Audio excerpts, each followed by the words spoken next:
Assalamualaikum warahmatullahi wabarakatuh.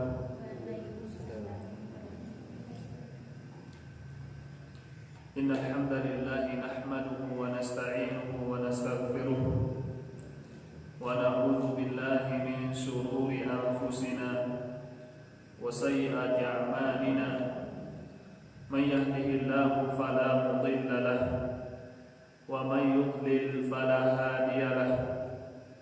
Ashhadu an la ilaha illallah wahdahu la syarika lahu wa ashhadu anna Muhammadan abduhu wa rasuluh sallallahu alaihi wa ala alihi wa ashabihi wa man sara ala nahjihi wa tamassaka bi sunnatihi ila yaumiddin wa sallama tasliman katsira. Amma ba'd. Ya ayyuhalladzina amanu taqullaha haqqa tuqatih wa la tamutunna illa wa antum muslimun. Ya ayyuhan nasu taqu rabbakum alladzi khalaqakum min nafsin wahidah wa khalaqa minha zawjaha wa batha minhuma rijalan katsiran wa nisaa. Wattaqullaha alladzi tasaaluna bihi wal arham innallaha kana 'alaikum raqiba. Ya ayyuhalladzina amanu taqullaha wa qulu qawlan sadida yuslih lakum a'malakum wa yaghfir lakum dhunubakum wa man yuti'illaha wa rasulahu faqad faza fawzan 'azima. Amma ba'd. Ma'asyiral muslimin wal muslimat, Bapak dan Ibu rahimani wa rahimakumullah. Yang pertama, kita memuja dan memuji Allah Subhanahu wa taala atas berbagai karunia yang telah Allah Subhanahu wa taala limpahkan kepada kita, atas seluruh nikmat Allah Subhanahu wa taala yang telah Allah karuniakan kepada kita. Allah telah memberikan kepada kita kesehatan, kesempatan, kemudahan-kemudahan. Kemudian Allah Subhanahu wa taala telah memberikan kepada kita iman, Islam, hidayah yang memudahkan kita untuk senantiasa mendekatkan diri kita kepada Allah Subhanahu wa taala. Di antaranya kita dipermudah oleh Allah Subhanahu wa taala untuk terus istiqamah duduk bersama di salah satu dari rumah-rumah Allah Subhanahu wa taala. Mudah-mudahan Allah Subhanahu wa taala memantapkan hati kita, mengokohkan jiwa kita, memberikan kesabaran kepada kita untuk terus mendengarkan ayat-ayat Allah Subhanahu wa taala, mendengarkan hadis-hadis Nabi sallallahu alaihi wasallam. Dan Allah Subhanahu wa taala tutup usia kita dalam keadaan husnul khatimah. Ikhwatal iman, ma'asyiral muslimin wal muslimat, Bapak dan Ibu yang dirahmati dan dimuliakan oleh Allah Subhanahu wa taala. Di pertemuan yang lalu kita telah membahas tafsirul Quran. Maka pada pertemuan kali ini kita melanjutkan pelajaran hadis. Sebagaimana yang telah kita sepakati sebelumnya, kita membahas Al-Quran, kemudian hadis, kemudian Al-Quran, kemudian hadis. Pada pertemuan kali ini kita akan membahas hadis Nabi sallallahu alaihi wasallam. Hadis dari kitab Arba'in An-Nawawiyah kita lanjutkan kembali. Hadis yang ke-10. Hadis yang bercerita, yang menyampaikan kepada kita bahwasanya Allah Subhanahu wa taala adalah zat yang baik dan tidak menerima kecuali yang baik. Sesungguhnya Allah Subhanahu wa taala adalah zat yang baik dan tidak menerima kecuali yang baik pula. Hadis ini dari Abi Hurairah radhiyallahu taala anhu. Beliau berkata, Rasul alaihi salatu wassalam bersabda, "Innallaha thayyibun." Sesungguhnya Allah Subhanahu wa taala baik. La yaqbalu illa thayyiba. Tidak menerima kecuali yang baik pula. Wa innallaha amara al-mu'minina bima amara bihi al-mursalin. Dan sesungguhnya Allah Subhanahu wa taala memerintahkan orang-orang beriman sebagaimana Allah Subhanahu wa taala memerintahkan para rasul. Artinya Allah memerintahkan orang beriman sama seperti perintah Allah kepada para rasul. Kalau Allah perintahkan kita untuk menjauhi maksiat, berarti Allah telah memerintahkan para nabi dan rasul untuk menjauhi maksiat. Kalau seandainya Allah memerintahkan kita untuk makan yang baik-baik saja, maka Allah Subhanahu wa taala telah memerintahkan para rasulnya untuk memakan yang baik saja. Kemudian Allah Subhanahu wa taala berfirman, qala ta'ala, ya ayyuhar rusul kulu minat thayyibati wa'malu salihah. Wahai para rasul, makanlah dari yang baik-baik saja, makan dari yang halal saja, dan beramallah dengan amal yang saleh. Kemudian Allah Subhanahu wa taala berfirman, ya ayyuhalladzina amanu kulu min thayyibati ma razaqnakum. Wahai orang-orang yang beriman. Tadi sebelumnya wahai para rasul, makanlah kalian dari yang baik. Di ayat selanjutnya Nabi SAW mengatakan wahai para orang-orang yang beriman. Artinya perintah untuk orang yang beriman sama dengan perintah untuk para nabi dan para rasul. Kulu min thayyibati wa ma razaqnakum. Makanlah dari yang baik-baik yang Allah Subhanahu wa taala telah rezekikan kepada kalian. Berarti apa? Allah memerintahkan para nabi dan para rasul sebagaimana Allah memerintahkan orang-orang yang beriman kita semua. Kemudian Nabi SAW mengatakan, ya ayyuhalladzina, Nabi SAW mengatakan, thumma dzakara ar-rajula yutilu safar ash'atha akhbara yamuddu yadayhi ila as-sama'i ya Rabb ya Rabb. Kemudian Nabi SAW menceritakan tentang kisah seorang pemuda yang sedang melakukan perjalanan safar. Ash'atha akhbar, rambutnya kusut, bajunya lusuh, kemudian berdebu. Yamuddu yadayhi ila sama, mengangkat kedua tangannya ke langit. Beliau mengatakan, ya Rabb, ya Rabb, wahai Rabb kami, wahai Rabbku. Kemudian Nabi SAW mengatakan, wa mat'amuhu haram. Dia berdoa akan tetapi dia makan dari makanan yang haram. Wa mashrabuhu haram, dan dia minum dari minum yang haram. Wa malbasuhu haram, dan dia berpakaian dengan pakaian yang haram. Wa ghudhiya biharam, dan dia mengisi nutrisi untuk tubuhnya dengan yang haram pula. Fa anna yustajabu lah, bagaimana doanya bisa diijabah oleh Allah Subhanahu wa taala. Hadis ini diriwayatkan oleh Imam Muslim, hadisnya sahih. Kita akan kupas satu persatu hadis Nabi alaihi salatu wassalam yang berbicara tentang Allah itu adalah baik dan tidak menerima kecuali yang baik. Dan dibahas juga di dalam hadis ini tentang seseorang yang makan dengan makanan yang haram, bahwa hal tersebut merupakan sebab doanya tidak diterima oleh Allah Subhanahu wa taala. Kita kupas satu persatu. Kata Nabi sallallahu alaihi wasallam, innallaha thayyibun, sesungguhnya Allah itu thayyib, baik. Apa maksudnya Allah itu baik? Kata para ulama, annahu ta'ala muqaddasun munazzahun 'anil 'uyubi wan naqa'is kulliha. Maksudnya bahwa Nabi sallallahu alaihi, bahwa Allah Subhanahu wa taala suci, bersih dari aib-aib dan kekurangan seluruhnya. Saya ulangi, sesungguhnya Allah itu baik.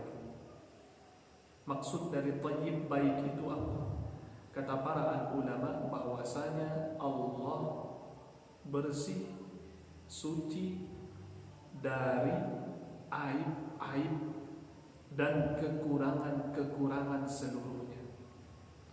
Apapun bentuk aibnya, apapun bentuk kekurangannya, maka tidak akan pernah ada pada Allah Subhanahu wa ta'ala. Itu maksud daripada innallaha thayyib. Sesungguhnya Allah itu baik, bersih dari kekurangan dan aib. Apapun aib yang ada pada manusia tidak mungkin ada pada Allah Subhanahu wa ta'ala. Contohnya, seseorang seandainya matanya buta satu atau bahasanya pincing, untuk bagi kita aib, maka bagi Allah juga aib. Mustahil Allah Subhanahu wa ta'ala matanya pincing.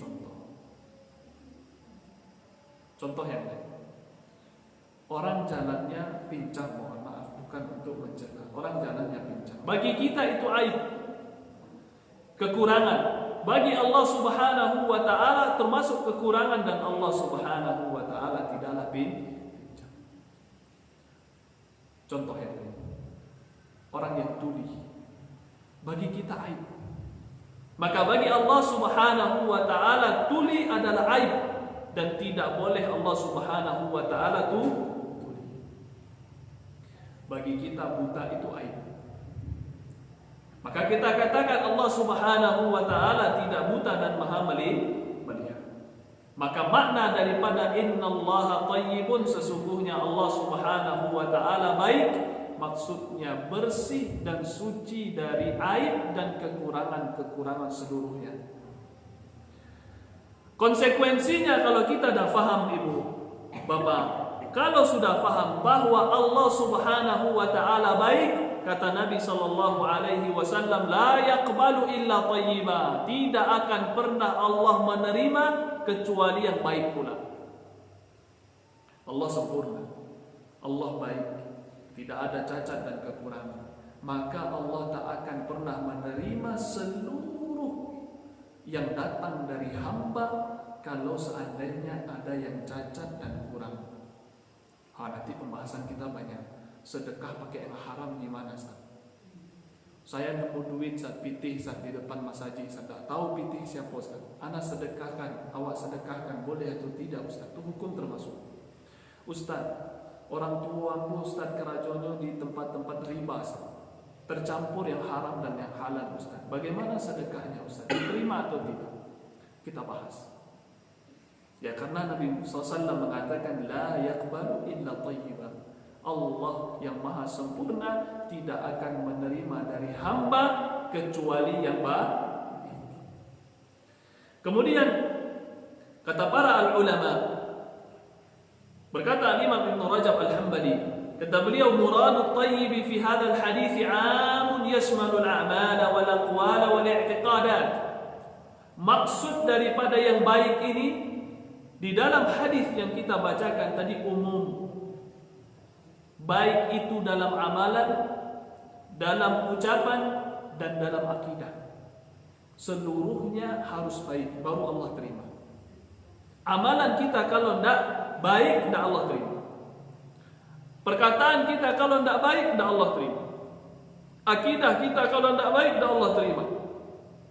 Apapun bentuknya yang datang dari hamba, baik itu amalan, akidah, perkataan, seluruhnya harus baik supaya bisa naik ke Allah Subhanahu wa ta'ala dan diterima oleh Allah Rabbul Izzati wal Jalal. Berarti umum, tanpa terkecuali, bukan sedekah saja. Solat tak bakal Allah terima kecuali dalam keadaan baik. Kapan baik? Kalau memenuhi syarat, nanti kita sebutkan. Ya, disebutkan oleh seorang ulama yang bernama Abu Abdullah An-Naji Az-Zahid. Abu Abdullah An-Naji Az-Zahid tentang diterimanya sebuah amalan.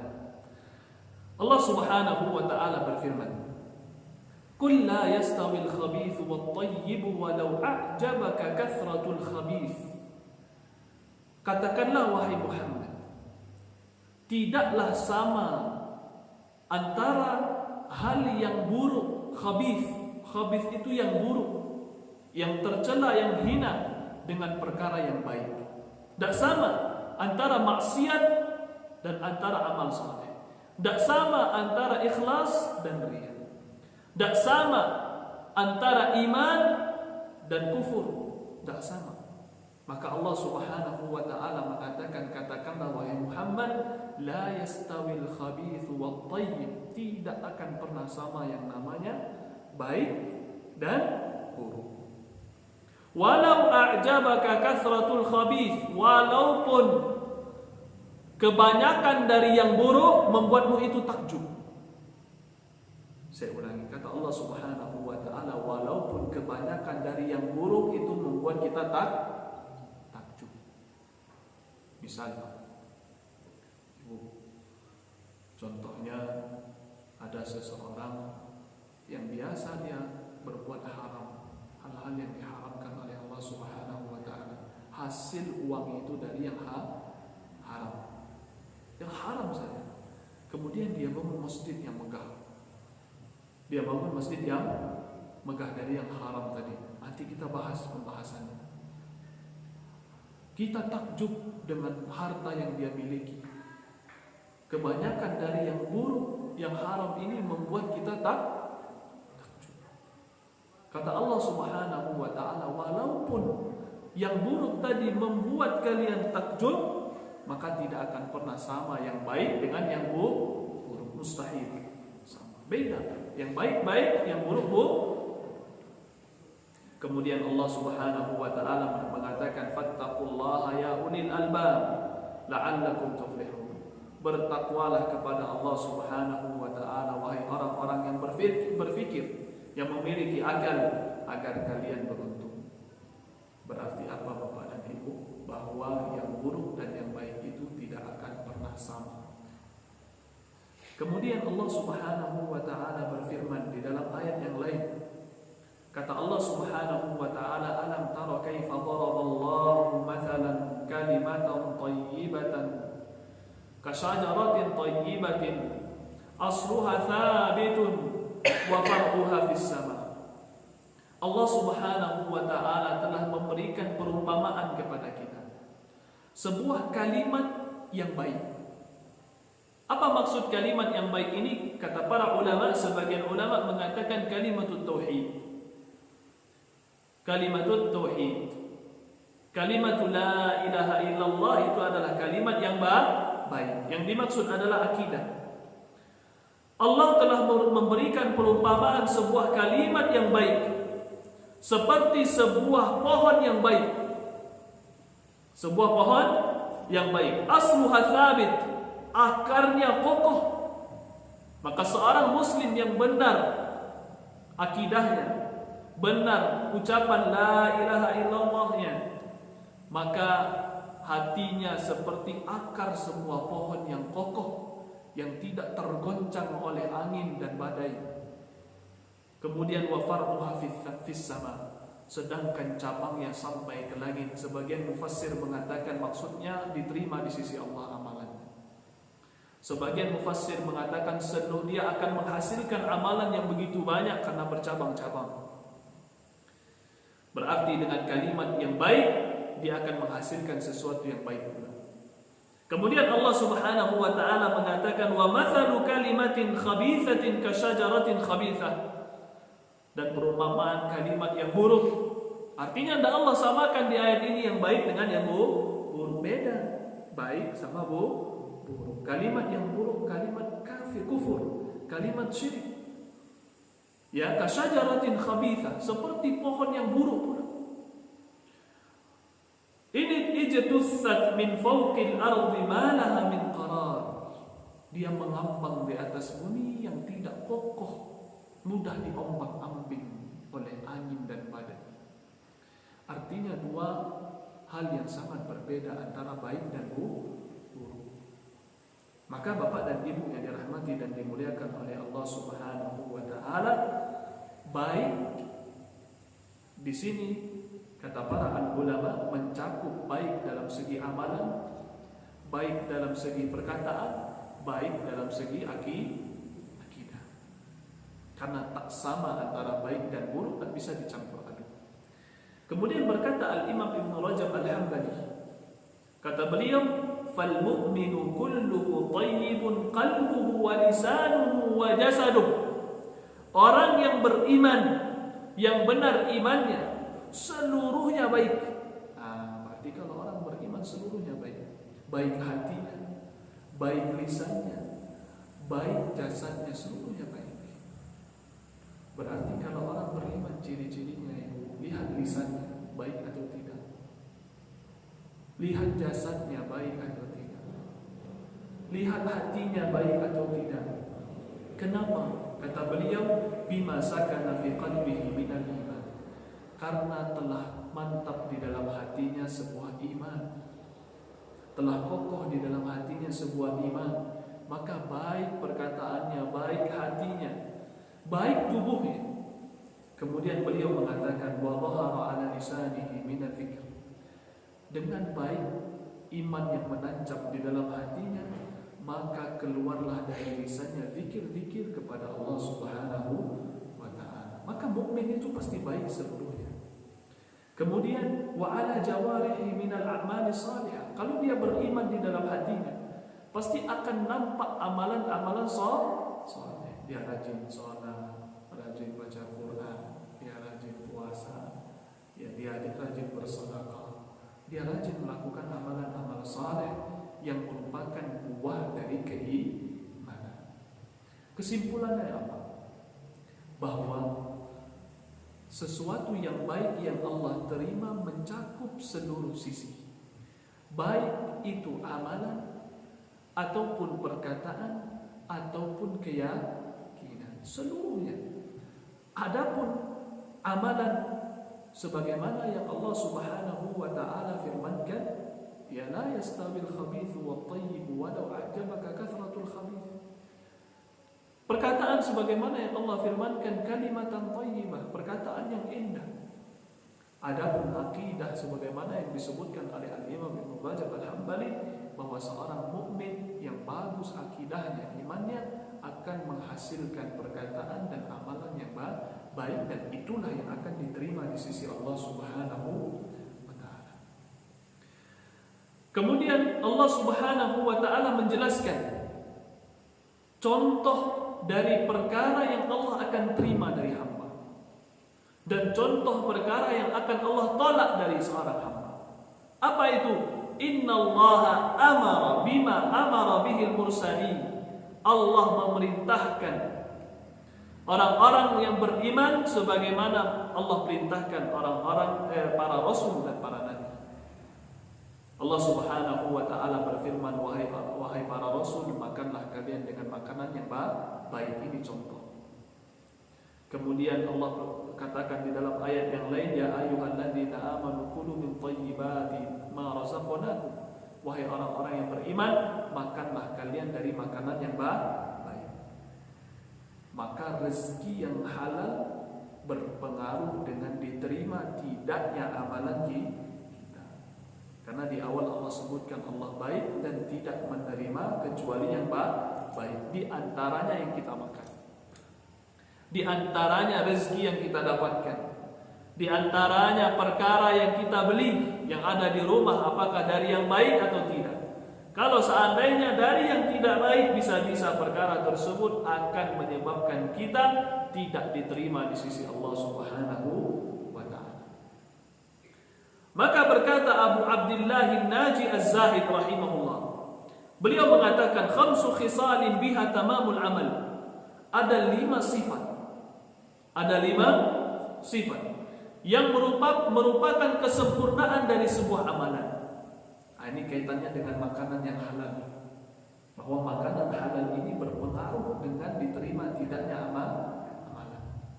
Jadi Bapak dan Ibu pulang dari sini perhatikan, saya dapat duitnya dari mana? Ya, apakah saya dapatkan dari yang halal atau saya dapatkan dari yang haram? Dicek-cek lagi. Ya, kata beliau ada 5 sifat yang merupakan kesempurnaan dari sebuah amalan. Kalau seandainya 5 ini tidak tercukupi, maka amalan tersebut tidaklah sempurna dan bisa-bisa ditolak oleh Allah Subhanahu wa ta'ala. Beliau mengatakan yang pertama, al-imanu bi ma'rifatillahi azza wa jalla. Beriman dengan mengenal Allah Subhanahu wa ta'ala. Itu yang pertama. Beriman dengan mengenal Allah Subhanahu wa ta'ala. Dia beriman kepada Allah, mengenal sifat-sifat Allah, mengenal nama-nama Allah Subhanahu wa ta'ala, mengenal Allah Subhanahu wa ta'ala. Yang pertama. Kenapa? Kalau kita tidak beriman kepada Allah, kita bukanlah muslim. Dan muslim akan diterima amalannya. Adapun orang-orang kafir tidak akan pernah diterima amalan. Mustahil. Tidak akan pernah diterima amalan mereka. Maka kata beliau, pertama harus mengenal Allah, beriman kepada Allah. Yang kedua, kalau sudah beriman, syarat yang kedua kata beliau, ma'rifatul haq. Mengenal kebenaran atau hak-hak Allah Subhanahu wa ta'ala. Mengenal hak-hak Allah Subhanahu wa ta'ala.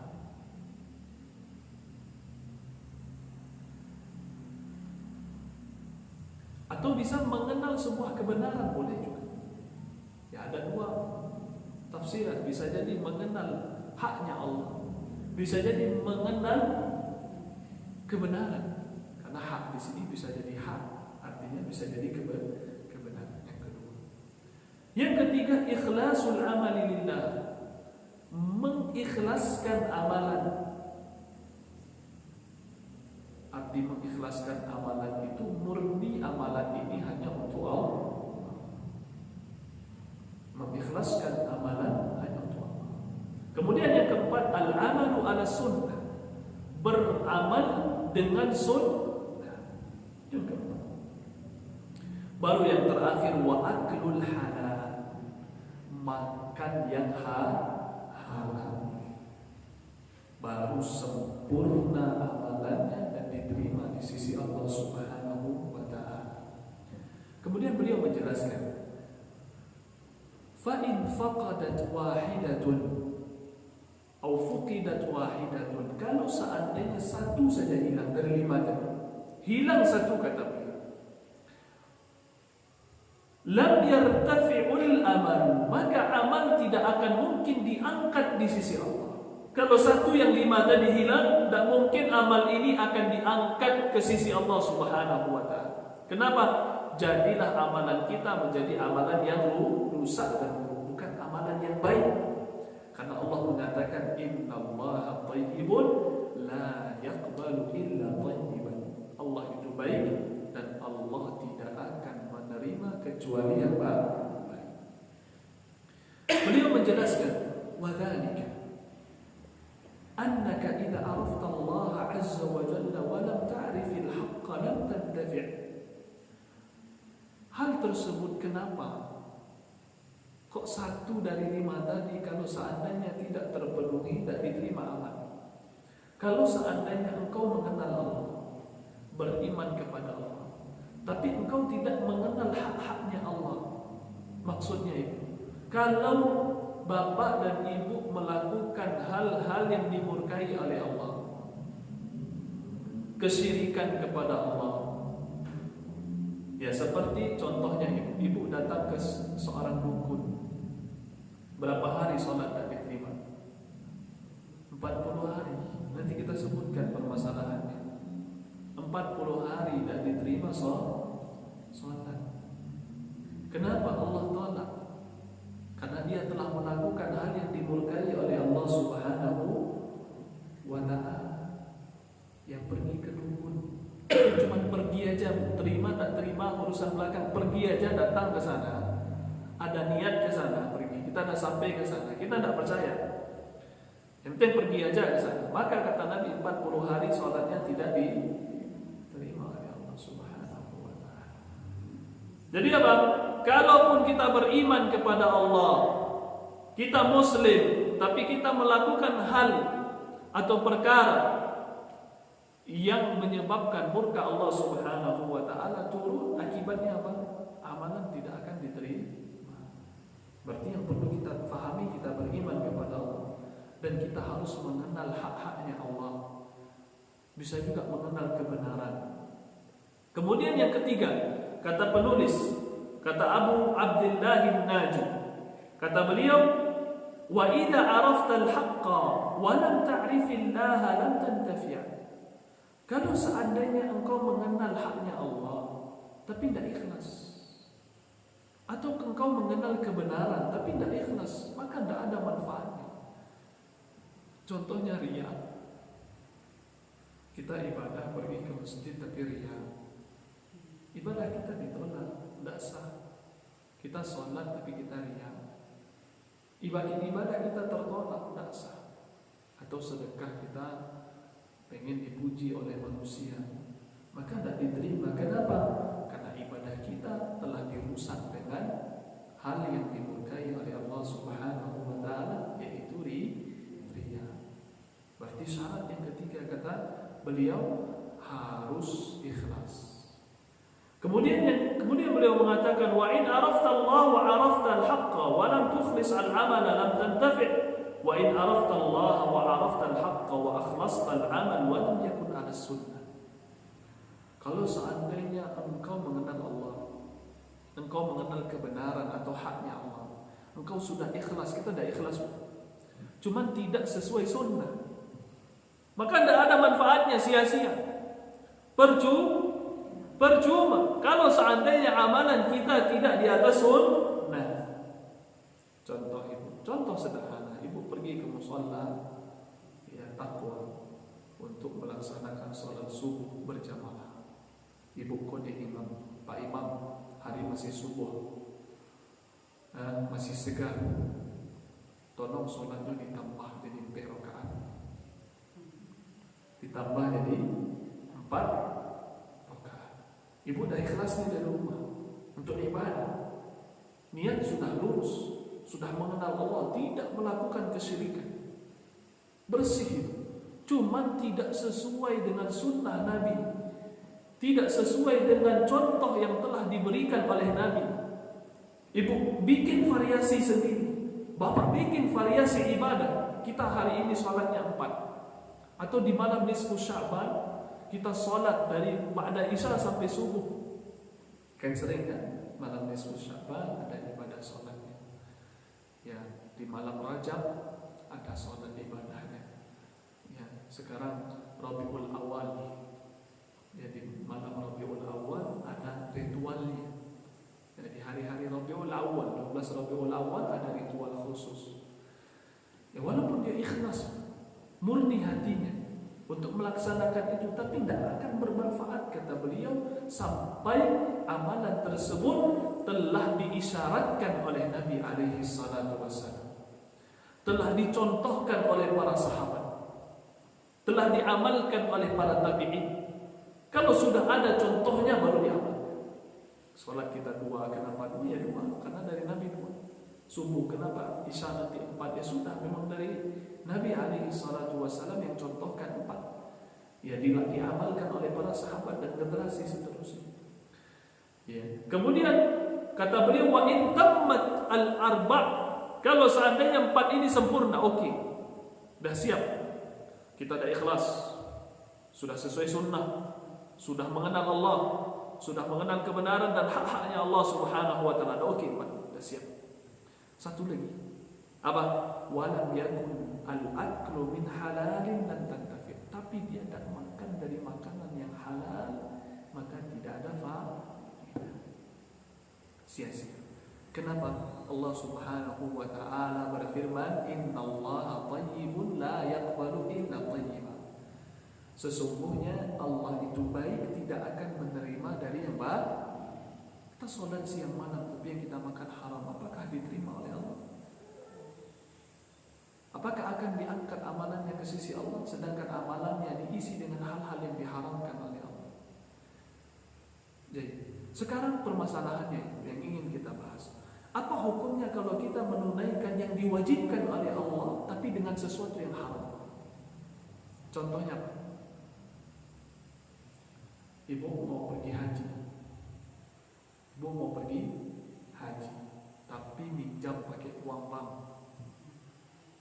Ya, pinjam 10 juta balik 20 juta, kan riba. Ya, pinjam 10 balik 20, kan riba. Pinjam pakai uang bank untuk pergi haji. Apakah hajinya sah atau tidak? Sah tak? Diterima tak? Tidak. Tidak diterima. Tidak akan diterima oleh Allah Subhanahu wa ta'ala. Cuman para ulama menjelaskan tidak diterima ini ada berapa jenis? Ada 3 jenis. Jadi bukan berarti tidak diterima. Misalnya saya pergi ke dukun, ya, waliyadzubillah, jangan sampai. Misalnya saya pergi ke dukun, saya tidak percaya sama dukun, cuma saya pergi saja ke sana. Berarti 40 hari ibadah saya tidak diterima oleh Allah. Berarti saya bilang sudah 40 hari saya tidak sholat, tidak apa-apa. Kenapa? Percuma saya sholat, saya tidak diterima ibadahnya di sisi Allah. Kata para ulama, tidak seperti itu maksudnya. Karena diterima sebuah amalan ada pembagian 3, kata para ulama, disebutkan oleh Al-Imam Ibnu Rajab. Kata beliau, maksud dari diterima sebuah amalan yang pertama, Allah ridho dengan amalan tersebut. Allah ridho dengan amalan tersebut dan mendapat pujian hamba tersebut, dan para malaikat akan menyebut-nyebut namanya di sisi mereka. Artinya mendapatkan pujian-pujian dari Allah Subhanahu wa ta'ala, dan Allah ridho kepada hamba ketika melakukan amalan tersebut. Kalau diamalkan berarti Allah ridho. Yang kedua, kata para ulama, maksud daripada diterima, kata para ulama, diterima amalannya dengan diberi balasan oleh Allah Subhanahu wa ta'ala. Kalau kita salat berarti diberi pahala. Kalau yang tadi kita salat, Allah ridho dengan kita, Allah kasih pujian, malaikat memuji kita di kalangan para malaikat. Yang kedua, kata para ulama, Allah beri balasan, Allah beri ganjaran. Ya, Allah Subhanahu wa ta'ala akan catatkan pahala untuknya. Itu yang kedua. Maksud yang ketiga diterima di sini, kata para ulama, kewajibannya gugur, batal, tak sah. Berarti ada 3 tak diterima. Yang pertama, tak diterima maksudnya Allah puji. Yang kedua, maksudnya Allah yang tidak diterima tidak diberi balasan pahala. Yang terakhir maksudnya apa? Tidak sah. Contoh, ibu lagi sholat, kemudian buang angin, sah tak sholatnya? Tidak sah. Ambil duduk lagi, sholat lagi, ulang lagi. Berarti tidak diterima di sini, tidak sah.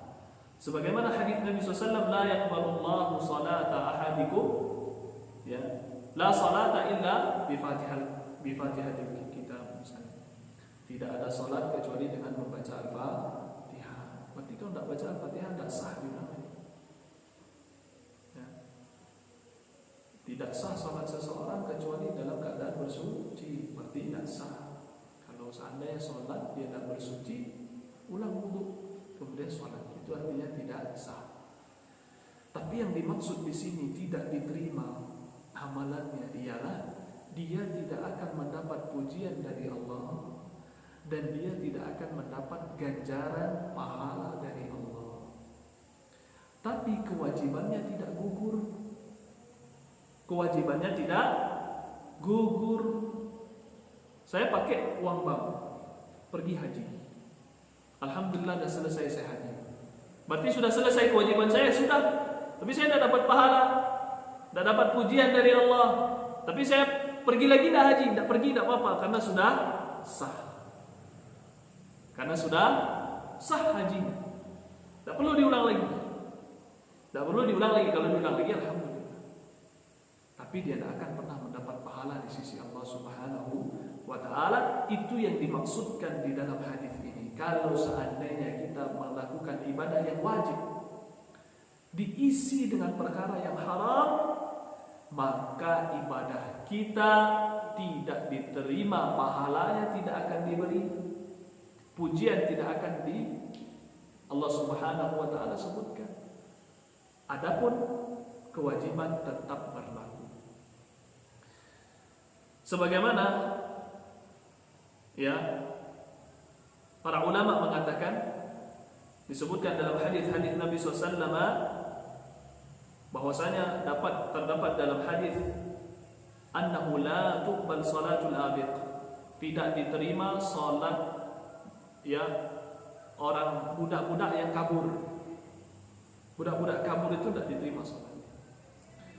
Di antaranya walal mar'atu allati zawjuha 'alaiha sakhitun, tidak pula diterima salat seorang wanita yang suaminya sedang murka.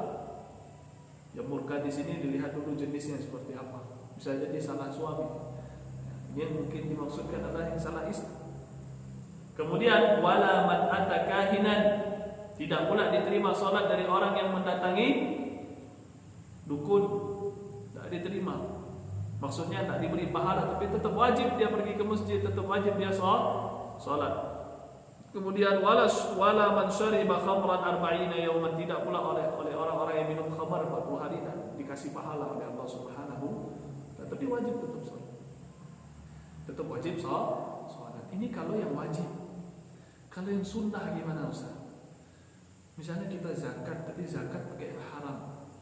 Sah zakatnya sah, tapi tidak dapat pahala. Zakat wajib, zakat fitrah misalnya. Tapi kalau seandainya sedekah yang sunnah, misalnya, maka kata para ulama tidak akan pernah diterima oleh Allah Subhanahu wa ta'ala, tertunda, tidak akan diterima, tidak sah. Sebagaimana hadis Nabi sallallahu alaihi wasallam, dakhala Abdullah bin Umar ala ibn Amir ya'uduhu wa huwa marid. Satu ketika Abdullah bin Umar menemui Ibnu Amir, dia menjenguk sakit. Kemudian faqala ala tad'u Allah li ya Ibnu Umar. Kata Ibnu Amir tadi, beliau mengatakan, tidakkah engkau berdoa kepada Allah untukku? Tak kau doakan anak Ibnu Umar. Saya tidak didoakan Ibnu Umar. Kemudian qala inni sami'tu Rasulullah sallallahu alaihi wasallam yaqul, saya mendengar Nabi alaihi salatu wassalam bersabda, la yaqbalullah salatan bighairi tahur. Allah tidak akan menerima, berarti tidak sah di sini maksudnya, tidak akan menerima salat tanpa bersuci. Salat tanpa bersuci tidak diterima pahala, apa tidak sah? Tidak sah. Tadi kan kita ada 3, maksud tidak diterima itu pahalanya tidak dikasih. Bisa jadi tidak dapat pujian, bisa jadi dia tidak sah. Sekarang kalau sholat tanpa bersuci berarti tidak sah. Tidak sah. Jadi berarti kata Nabi SAW, Allah tidak menerima sholat tanpa bersuci, berarti tidak sah. Wala sadaqatan min ghalul, tidak pula menerima sedekah dari harta yang diharamkan oleh Allah Subhanahu wa taala, harta menipu. Berarti di sini tidak diterima, tidak sah. Kenapa? Sebelumnya Nabi SAW menyebutkan tentang solat tanpa bersuci. Paham tidak? Kesimpulannya, kalau seandainya ibadahnya wajib, dia tetap sah, tapi tidak diberi pahala. Kalau ibadahnya sunnah, dia tidak sah sama sekali kalau pakai haram. Kalau ibadah haji kita pakai yang haram, berarti berdosa, tidak dapat pahala. Ustaz, kan haji baik, riba buruk, bisa ditutup kan? Tidak bisa, tidak bisa ditutup. Tidak bisa ditutup. Yang ditutup, yang bisa ditutup itu dosa-dosa kecil. Sedangkan riba dosa besar. Riba itu dosa besar, tidak bisa ditutup dengan haji, amanah tidak bisa. Berarti itu kesimpulannya. Berkata qala al-Asad bin Musa fi Kitabil Wara', seorang ulama, beliau berkata, qala Ibnu Amir li Abdullah bin Umar, Berkata Ibnu Amir kepada Abdullah Ibnu Umar, yang tadi Abdullah Ibnu Umar, kata beliau, ara'aita hadzal iqab allati tusahhiluha wal uyun allati tufajjiruha alana fiha ajrun. Apa pendapatmu wahai Ibnu Umar, kalau seandainya dosa-dosa yang kami perbuat ini kami anggap enteng, dan mata-mata yang senantiasa berbuat dosa yang kami gunakan untuk berdosa, mata-mata ini, alana fiha ajrun, apakah kami akan mendapatkan pahala? Jadi dosa-dosa yang dianggapnya enteng, ringan, mata yang dipakai untuk berdosa kepada Allah Subhanahu wa taala, apakah kami akan mendapatkan pahala pada hal tersebut? Ya, mata yang rusak tadi, kemudian dosa-dosa bisa ditutup katanya. Kemudian kata Ibnu Umar, ama alimta anna khabithan la yukaffiru khabithan qat. Tidakkah engkau mengetahui bahwasanya hal yang rusak tidak mungkin ditutup dengan hal yang rusak.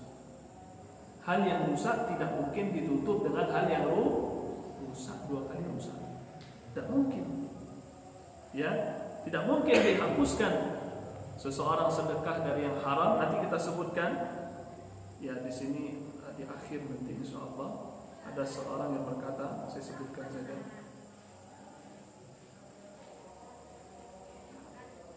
Berkata Al-Hasan, saya sebutkan. Ya. Berkata Al-Hasan tadi bahwasanya keburukan tidak mungkin menutup sebuah keburukan. Al-Hasan beliau mengatakan apa? Ayyuhal mutasaddiq, wahai orang yang bersedekah, alal miskini yarhamuh, mereka bersedekah kepada orang-orang miskin, dia kasihan. Ya, banyak orang-orang yang punya harta, tapi hartanya diambil dari yang diharamkan oleh Allah. Dia menzalimi manusia, menipu manusia, diambil sana dan sini, kemudian dia kasih ke orang miskin dengan harapan dosanya bisa ditutup dengan kebaikannya. Paham? Ya, dia ambil dari sini zalim. Kemudian dia sedekahkan ke orang miskin, dia apa? Kasihan dengan orang miskin ini. Iba. Kata Al-Hasan Al-Basri, ya ayyuhal mutasaddiq, wahai orang-orang yang bersedekah, alal miskin yarhamu, kepada orang miskin yang kau kasihan. Irham man qad zalamta, kasihanilah orang-orang yang telah engkau zalimi. Sekarang dia masih sedekah ke orang miskin, kasihan. Padahal dia dapatkan duit itu, harta tersebut akibat menzalimi manusia. Seharusnya dia kasihan dengan orang yang dizalimi, bukan kepada orang miskin. Dia kasih uang, kasih harta karena dia kasihan, tak punya apa-apa. Seharusnya dia kasihan kepada orang yang sudah dia tipu. Artinya tidak mungkin keburukan yang dia ambil dari manusia, kezaliman, kemudian dia ingin menutup kezaliman itu dengan bersedekah.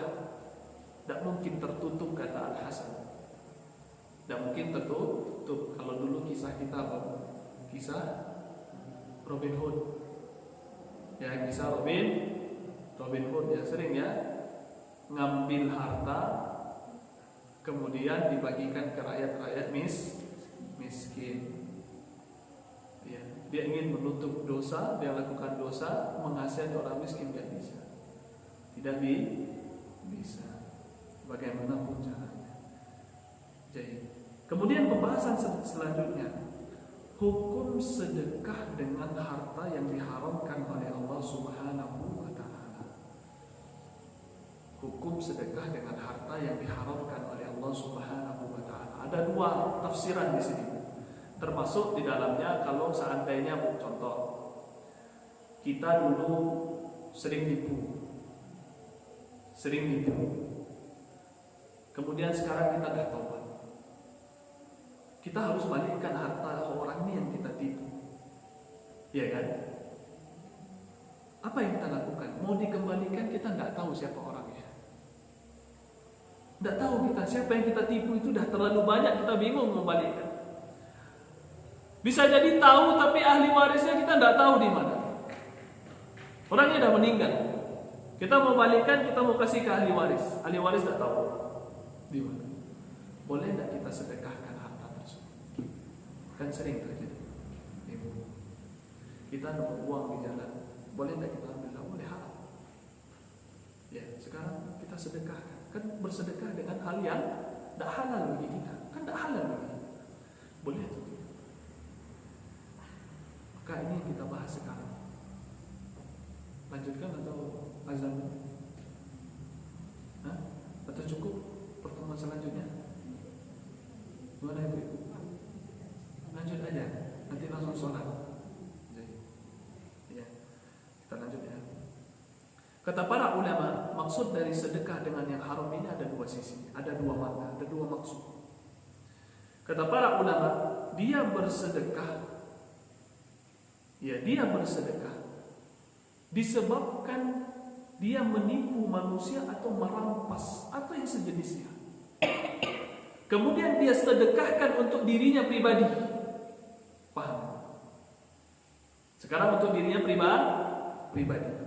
Saya nipu manusia, saya zalimi manusia, saya ambil tanah orang, saya ambil duit orang, saya ambil ini, saya curi ini, saya sedekah untuk saya pribadi. Bukan seperti tadi, ini hak orang. Tahu ini hak orang, saya mau sedekahkan. Boleh atau tidak, itu beda pembahasan. Sekarang dia sedekah, dia pengen pahalanya untuk dia sendiri. Faham? Dia zalimi manusia, dia sakiti manusia, khianati manusia, dia tipu manusia. Dia mau sedekah tapi dia harapkan pahalanya untuk dirinya sendiri. Bukan untuk menembus kesalahannya, tapi untuk dirinya sendiri. Kasus yang pertama ini, kata para al-ulama, kata mereka, annahu la yataqabbalu minhu wa ya'samu. Tidak akan diterima sedekahnya di sisi Allah dan dia berdosa. Kalau untuk dirinya sendiri. Kalau dia sedekah, ya pakai duit yang haram tadi, mau dia riba, rentenir, apapun bentuknya, dia kasih sedekah ke manusia untuk dirinya sendiri, maka dia telah melakukan dosa dan tidak diterima sedekah. Tidak diterima, sia-sia sedekah. Itu yang pertama. Berkata Al-Imam Ibn Rajab Al-Hambali, "Lau akhadha sultanu min baitil mali ma la yastahiqu." Dikasihnya contoh lain. Kalau seandainya penguasa, ya anggaplah gubernur atau bapak presiden misalnya, mudah-mudahan Allah menjaga mereka tidak terjadi kepada pemimpin kita. Contoh saja, kalau seandainya seorang pemimpin dia ambil dari Baitul Mal. Baitul Mal ini tempat pengumpulan zakat, ya uang untuk masyarakat. Dia ambil, tapi bukan hak dia. Bukan hak dia, dia ambil saja, bukan hak dia. Kemudian dia bersedekah. Dia sedekah dengan uang yang diambil dari Baitul Mal. Atau kalau ada budak di Baitul Mal, di tempat zakat tadi dia bebaskan. Atau dia bangun masjid. Atau dia ambil manfaat dari manusia. Untuk manusia, memberikan manfaat untuk manusia, dibangunnya MCK, dibangunnya jalan, padahal bukan hak dia dan belum disepakati oleh para orang-orang yang berilmu dalam bidangnya. Ya bukan hak jalan itu, tapi dia ambil, dia buat untuk jalan itu. Kan ada anggarannya untuk jalan yang ada, ya silakan. Sekarang bukan anggarannya, dia ambil, dia masukkan ke sana. Apa kata para ulama? Annahu kal ghasibi idza tasaddaqa bihi bima ghasabahu. Maka dia seperti orang yang merampas dengan apa yang dirampasnya dari Baitul Mal. Dia ambil harta itu, berarti sama seperti perampok. Hukumnya seperti perampok, tidak akan diterima oleh Allah Subhanahu wa taala. Ya bahkan di dalam riwayat Ibnu Umar di negeri Basrah, seorang khalifah dia bangun masjid yang megah sampai manusia itu takjub. Ketika dia wafat, manusia memuji khalifah tersebut. Masya Allah, ini khalifah bangun masjid, bangun ini, bangun ini, bangun ini. Ibnu Umar diam.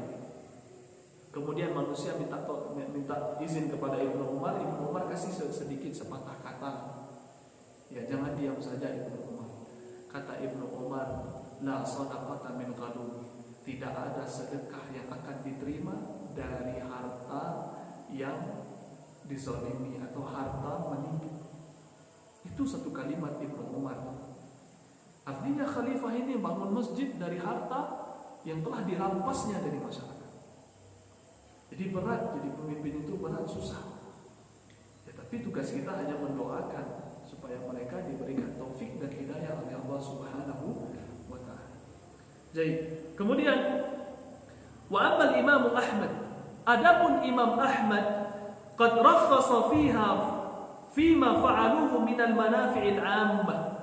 Imam Ahmad rahimahullah dia membolehkan, tak apa-apa kata Imam Ahmad, kalau harta masyarakat Baitul Mal diambil, ya, diambil kemudian digunakan untuk maslahat umum, bangun jalan, bangun masjid, bangun MCK, bangun jembatan, ya, untuk kemaslahatan umum, untuk masyarakat. Dia ambil harta tersebut, dia gunakan untuk masyarakat. Tapi kata Al-Imam Ahmad, Allahumma illa an yatayaqqan annahum fa'alu syai'an min dzalika bimalin haram.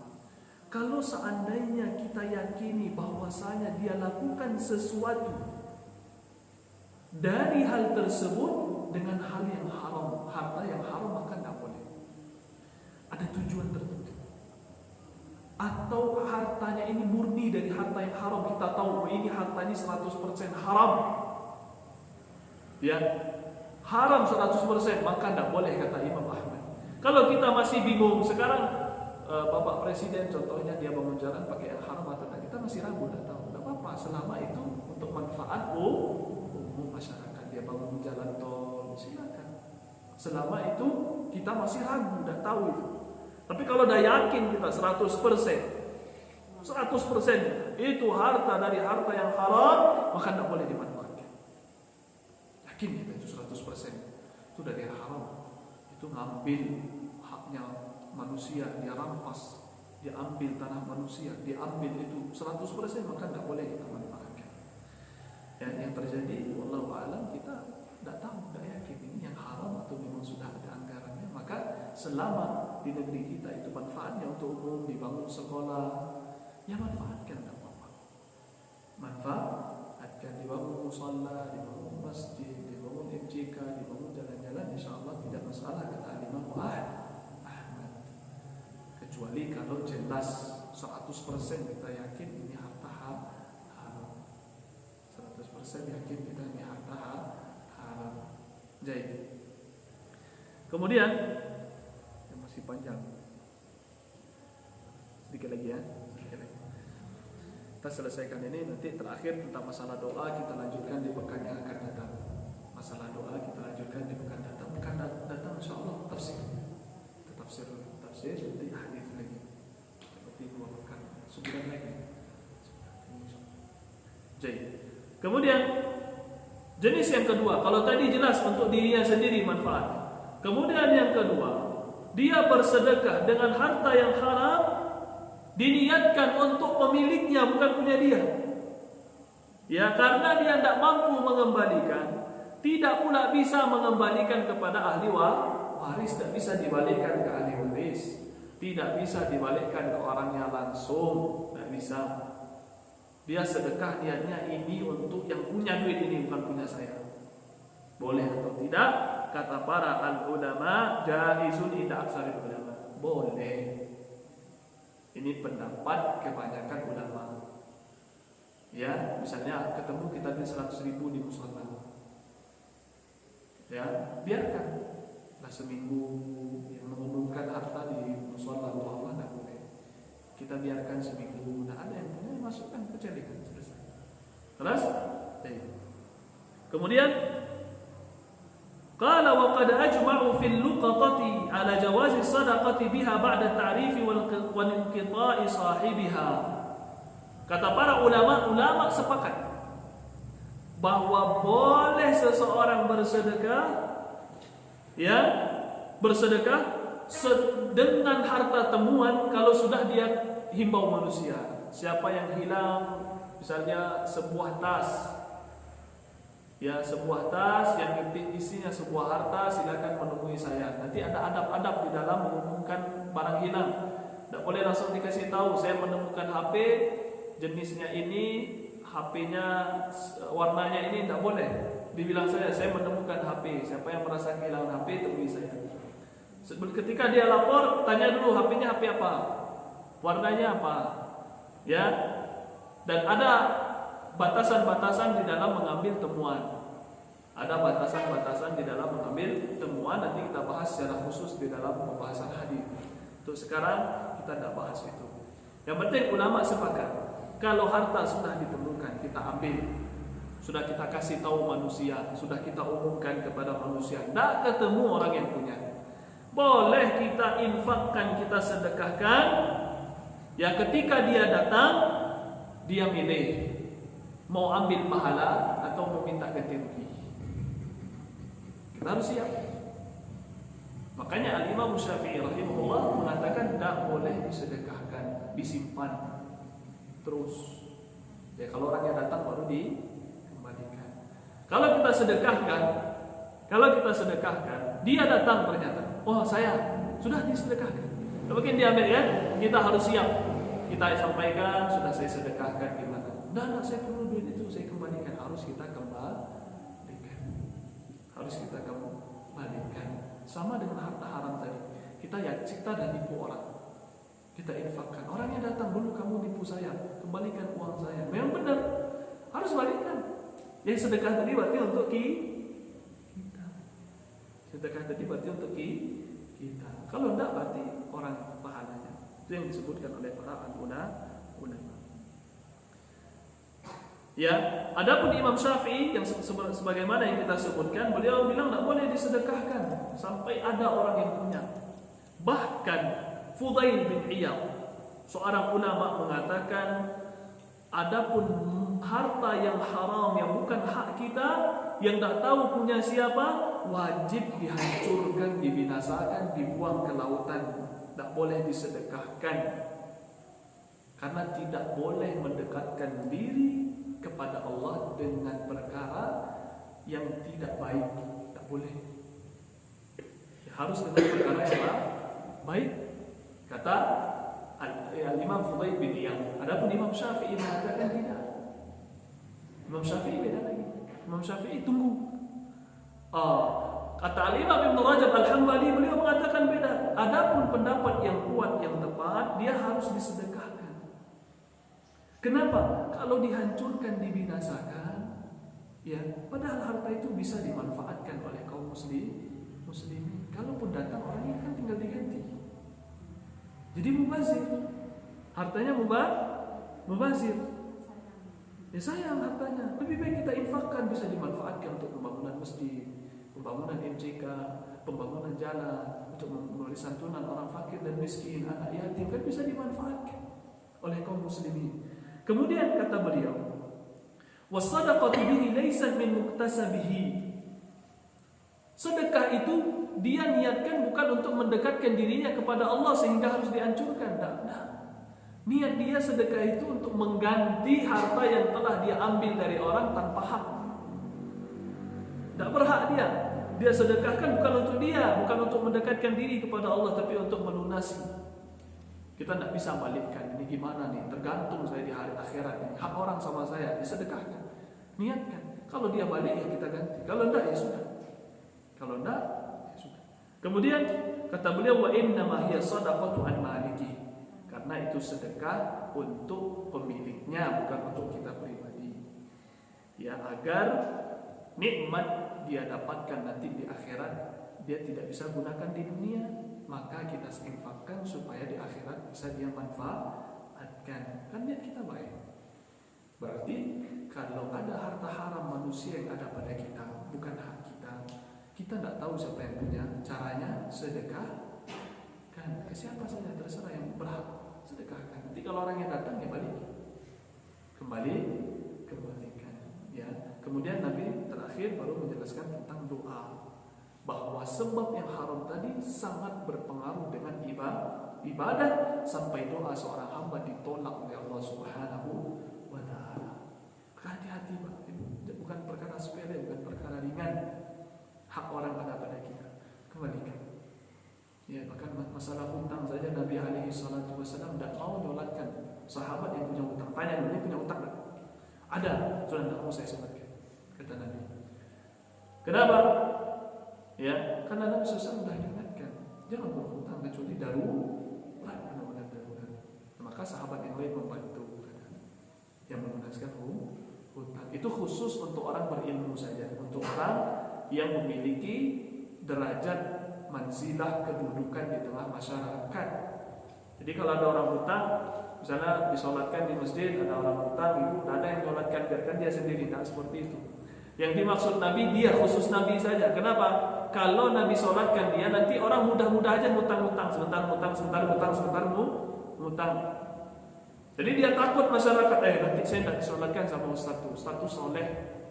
Kalau disolatkan saya, insya Allah doanya sampai ke saya. Kan harapan kita seperti itu.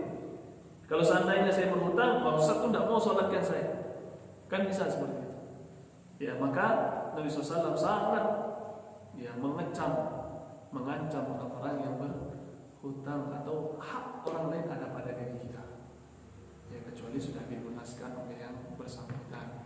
Ya, mudah-mudahan Allah Subhanahu wa taala memberikan kita taufik dan hidayahnya. Insyaallah pekan depan kita lanjutkan dengan pertemuan yang akan datang, kita lanjutkan dengan tafsirul Quran insyaallah taala. Wassallallahu alaihi Muhammad. Nah, tafadhal pertanyaan. Bagaimana kalau sedekah yang ditumpuk? Jadi orang bersedekah tapi uangnya dikumpulkan. Oh, zalim dia. Sedekah, dia punya sedekah banyak. Termasuk zakat. Sering zakat dikumpulkan. Cuman zakat ini dah bertahun-tahun tertahan. Itu terjadi di kampung kami. Ya, ada orang zakat sampai 100 juta. 40 juta dah salurkan, 60 juta tertahan. Itu hak orang itu ada pada itu, tidak boleh ditahan. Harus diserahkan. Dia telah melakukan hal yang zalim. Kecuali mengumpulkan itu ada masalah. Contoh, kita membangun masjid, kita sedekah dikumpulkan. Ya, tapi kalau berkaitan dengan hak orang lain sedekah itu cepat misalnya anak yatim dah 10 tahun dah diberikan bertumpuk 100 juta, 200 juta, 1 miliar. Padahal anak yatim ini, padahal di hari itu dia yatim, 10 tahun lagi tidak yatim lagi. Ya kan? Hak dia ada. Maka kalau ditahan gimana? Ya, kita dah ambil hak dia. Tidak ada excuse, tidak bisa. Karena orang itu memberikan harta yatim ketika hari itu, ya di hari itu kita berikan kalau bisa. Ya paling kalau ditunda 1 tahun paling lama. Ya ditunda 1 tahun supaya enak bagikannya bisa. Tapi kalau sudah bertahun-tahun, zakat sudah bertahun-tahun dipendam, hak orang itu banyak, maka tidak boleh. Kecuali masalahnya jelas, seperti pembangunan mushola, pembangunan jalan-jalan dia kumpulkan dulu. Kalau dah cukup baru dia bangun sekolah seperti itu pula. Tapi kalau ada hak orang yang membutuhkan di saat itu, orang miskin itu dia butuh di saat itu, tidak bisa ditunda. Ya, fakir, anak yatim apalagi, dia butuh di saat itu. Kalau ditunda nanti tidak jadi yatim lagi kan kasihan. Padahal dia dapat jadinya tidak dapat. Ya wallahu ta'ala. Ya tidak boleh ditumpuk kecuali ada maslahahnya. Cukup, kita cukupkan. Wassallallahu alaihi Muhammad wa ala alihi wa sahbihi wasallam. Subhanakallahumma wa bihamdika asyhadu an la ilaha illa anta astaghfiruka wa atubu ilaik. Assalamualaikum warahmatullahi wabarakatuh.